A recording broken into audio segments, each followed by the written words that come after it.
Mariana Aylwin es profesora de Historia de la Universidad Católica de Chile, fue diputada, luego ministra de Educación en la administración de don Ricardo Lagos y hoy día es vicepresidente de la Fundación Patricio Aylwin, directora de la Corporación Educacional Aprender, líder de PCP y también es socia y activa participante en este Centro de Estudios Democracia y Progreso. Dejo con ustedes a Mariana Aylwin.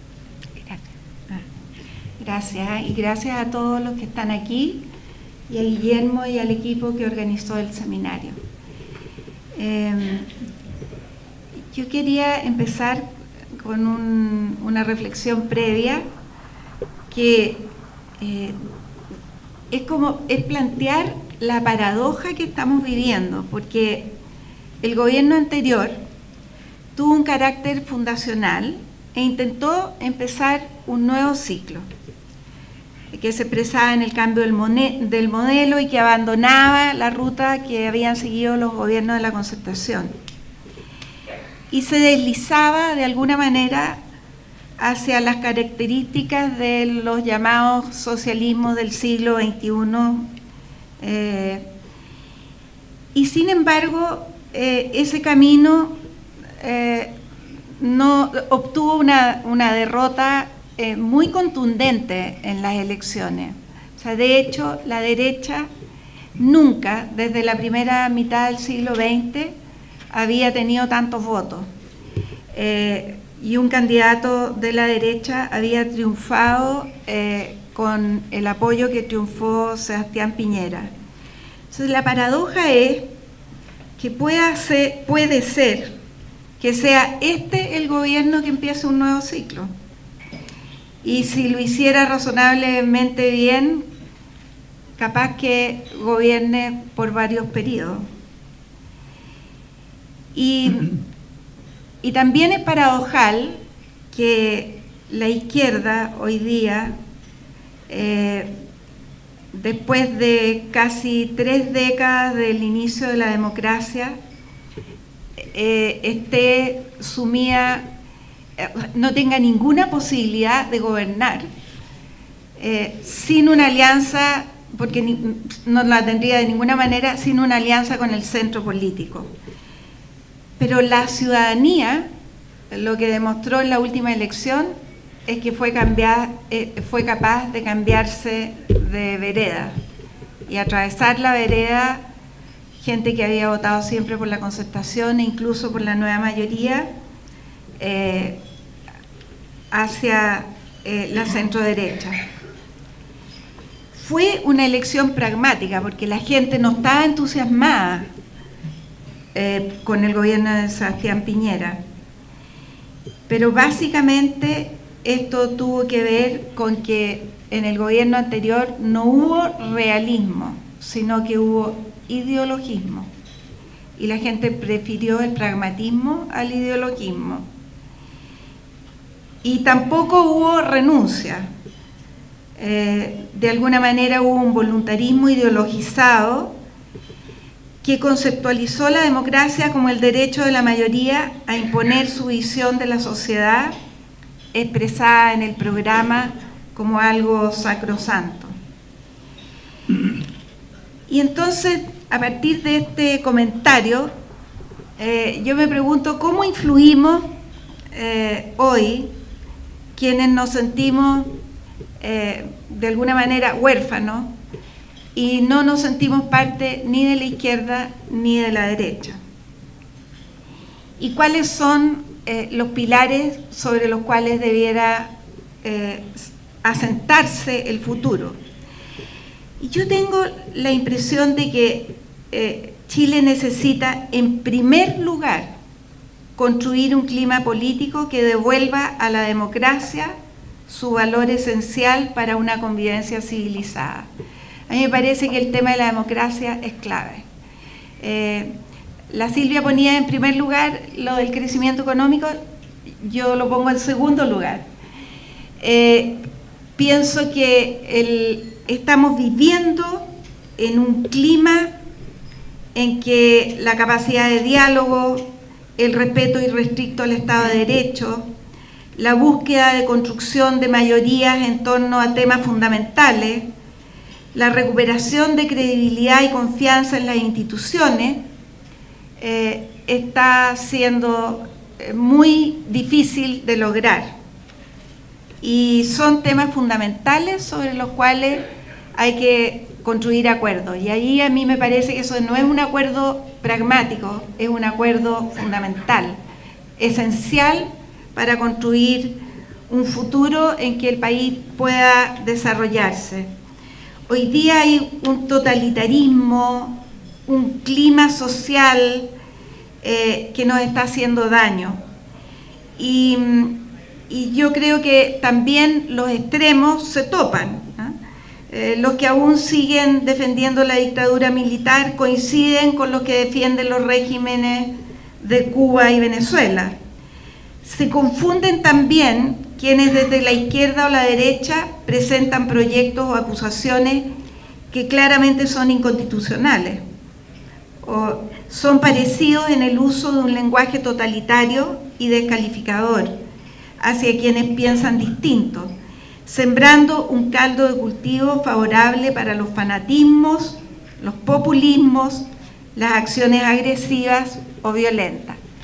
Y si a mí me preguntan cuál es la primera prioridad, hay que conversar sobre esto, hay que poner esto sobre la mesa.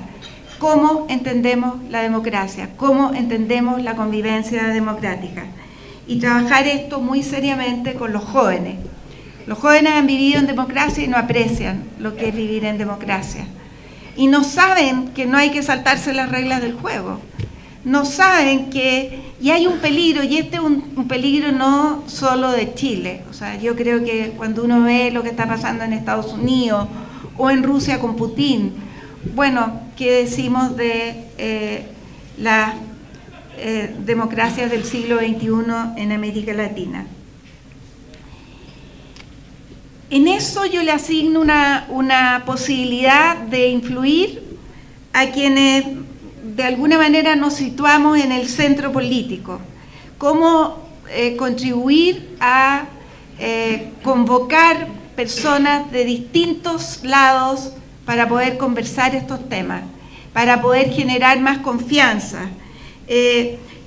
Creo que hay un camino que recorrer y traigo a colación un ejemplo que a mí me parece que es el más notable en nuestra historia reciente y que para los jóvenes aparece muy lejano, por cierto, y que fue el esfuerzo de unidad de la oposición en tiempos de la dictadura, que se hizo a punta de conocerse, de conversar, de bajar barreras y de privilegiar lo que une por sobre lo que divide. Y se fue creando una cultura, y esa cultura permeó una cultura de complicidades, de amistad cívica, que permeó los gobiernos de la Concertación. Un nuevo ciclo que lleve al país al desarrollo requiere, en segundo lugar, pero tal vez todas estas cosas se hacen en conjunto, valorizar el significado del crecimiento económico, con mercados abiertos y competitivos, con un Estado regulador que promueve el bien común y una subsidiariedad entendida no desde una perspectiva economicista, sino social. Las sociedades intermedias, el rol de las empresas grandes, medianas, pequeñas, la participación social para la solución de los problemas que aquejan a la ciudadanía, el emprendimiento y el empuje privado, la alianza pública y privada, el emprendimiento privado en todos los ámbitos, que es un aporte a bienes públicos de calidad. Si queremos lograr bienes públicos de calidad, requerimos no solo al Estado, requerimos la participación del sector privado. Y lo digo en salud, lo digo en educación, lo digo en vivienda, en infraestructura, etc. Requiere también una valoración del trabajo bien hecho. Yo siento que nosotros hemos perdido la capacidad de ser rigurosos, de tener buenos diagnósticos, de trabajar, de evaluar lo que hacemos, y requiere también de tener financiamientos adecuados, de tener continuidad en las políticas y una adecuada gestión. No puede ser que cada 4 años se eche lo del gobierno anterior y se intente inventar la pólvora. Yo creo que muchos de los temas que aquí se han tocado, como modernización del Estado, los veo difíciles de realizar, pero hay que emprender esa tarea y es probable que estos acuerdos más pragmáticos sean a lo mejor más fáciles que los acuerdos menos pragmáticos, pero aquí ya se han dado muchos ejemplos y me parecen que son las líneas por las cuales se debe ir. Y por último, un nuevo ciclo que lleve al país hacia un desarrollo con una mejor vida humana requiere entender la nueva sociedad. Yo creo que ahí estamos súper perdidos. De alguna manera no comprendemos la sociedad en que estamos viviendo. Para algunos, los problemas de la pobreza, por ejemplo, ya no existen y se trata de apoyar una nueva clase media que es vulnerable, y lo es. Sin embargo, los problemas de la pobreza hoy día son muy serios y distintos de antes. No es que haya más pobreza, es que hay una pobreza muy distinta y muy difícil de erradicar. Requiere entender la diversidad, la heterogeneidad, la complejidad de la vida actual. Los problemas de Chile no se reducen a la desigualdad. Yo creo que también este foco excesivo en la desigualdad nos hace daño. Es un problema, pero no es el único propósito a resolver. Mejorar las condiciones de vida de los más pobres es prioridad central. Identificar a los niños más vulnerables, por ejemplo, y acompañarlos desde el embarazo y durante su infancia es prioritario. Erradicar el narcotráfico antes de que se convierta en una cultura, como ya está ocurriendo en muchos barrios, tiene la mayor trascendencia y es un trabajo comunitario de largo aliento que se relaciona con la construcción de ciudades. Acompañar a las mujeres para que puedan conciliar el trabajo con el hogar, a los adultos mayores que pronto vivirán 100 años, como se dijo aquí, alargando su vida útil. En fin, poner hoy a las personas en el centro. Yo escucho muchas veces a los políticos hablar de las prioridades, y prioridades como señalaba Sergio, nacionalizar el litio, renacionalizar Soquimich, incluso el cobre. Y yo siento que ahí estamos con una mirada completamente perdida. Tenemos que ver cuáles son los instrumentos, pero el foco de las prioridades tiene que estar en las personas. Y en Chile hay muchas personas que están teniendo una muy mala vida humana. Yo trabajo en La Pintana y en Los Espejos. Son dos de las comunas más pobres de Santiago.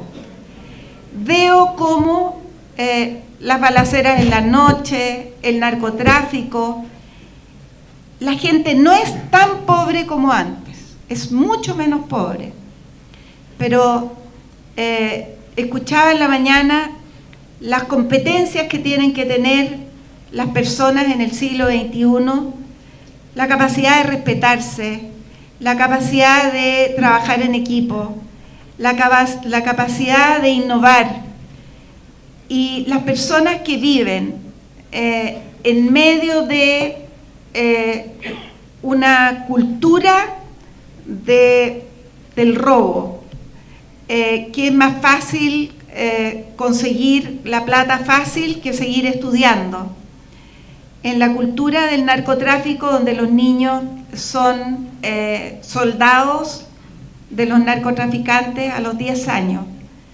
Entonces yo me pregunto por qué hemos abandonado esas tareas tan difíciles y las estamos cambiando por el cambio del modelo, el cambio del sistema, la igualdad a cualquier costo,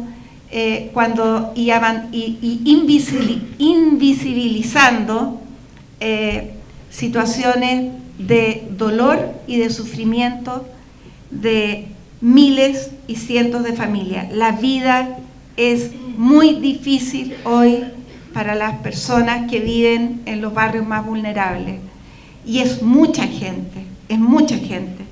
El otro día fui a un museo del Holocausto de la comunidad judía en la dehesa. Y el museo es impresionante. Y entonces ellos nos pedían, traigan a sus niños a ver el museo. Y yo decía, ¿cómo llevo a los niños de La Pintana a ver este museo tan radicalmente distinta a ellos? Mirar lo que fue el Holocausto, a mí me parece una enseñanza impresionante, pero llevarlo a ese museo de lujo, con todas las nuevas tecnologías, cuando ellos viven en un lugar en el cual la basura,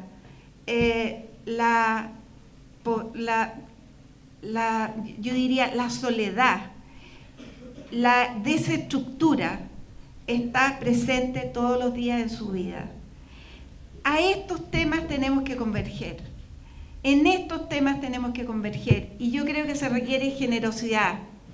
Los que nos salimos de la democracia cristiana no estamos en contra de la democracia cristiana. Llevamos los valores de la democracia cristiana dentro de nosotros.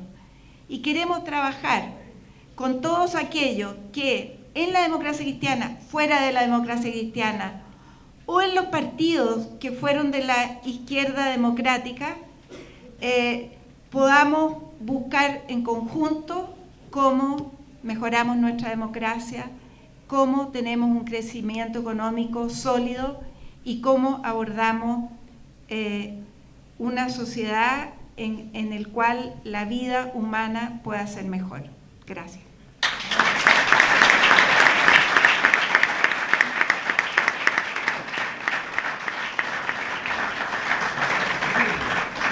Muchas gracias, Mariana.